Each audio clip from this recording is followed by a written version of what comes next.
Hey, what's going on, guys? It's Cory, the real estate guy, and today we're going to continue our series on the buying process with finding the right home.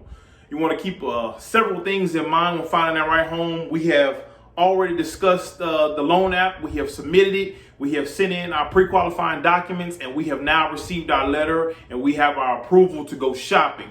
So now we have to get more detailed in what it is we want specifically, so me and you can find the right home for you and your family. So let's go. Let's dive into it. First thing is you want to have the vision of your home. What does your home have in it? What are the characteristics of it? What does the exterior, interior look like? The roofing, all of those things. How many beds and baths? Do you want a one-story? Do you want a two-story? Do you want a yard or no yard? Some people are impartial. Some people don't want a yard. Some people want a bigger yard. I tell you, the further you live outside the city in the suburban area, the more yard that you can get for more bang for your buck. The closer you are to the inner city, the more expensive it's going to cost you. What type? Are you looking for a townhome? Are you looking for a loft?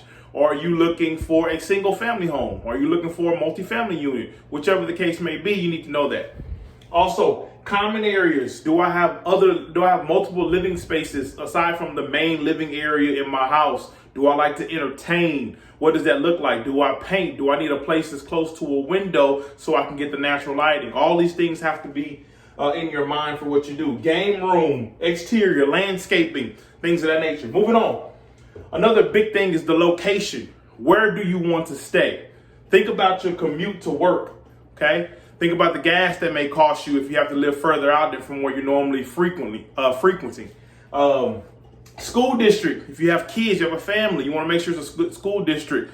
You want to do your research on the district and make sure that's somewhere you want your family and your kids to go and attend. Your job, family, are those some of the motivating factors as to why you're moving to a specific area, inner city, suburbs, or maybe here in Houston, we have a lot of them, revitalized areas, the 3rd Ward area, the Heights area, 5th Ward area, all of these different up and coming neighborhoods. Is that something that you want to get into? Maybe you get a good investment now, and later on down the road, since you've invested now, it becomes more of an asset and a better investment for you in the future. Deal breakers. This is something you have to talk about and sharing that with your agent. What is some things that you will not stand for? What is it that I cannot have this in my home? This is not a home. We don't need to waste our time looking at it. Old versus new. Do you want an older home or a new constructed home? Something that somebody's never lived in. HOA or no HOA.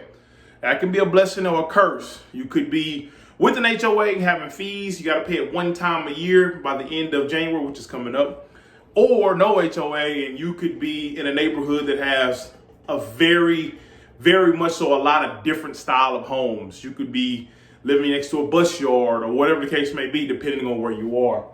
A fixer-upper. Are you okay with getting better pricing for your home and having to do a little work, or do you not want to do any work? You want it to be turnkey as soon as you move in. And lastly, one of the most important ones, what is our budget?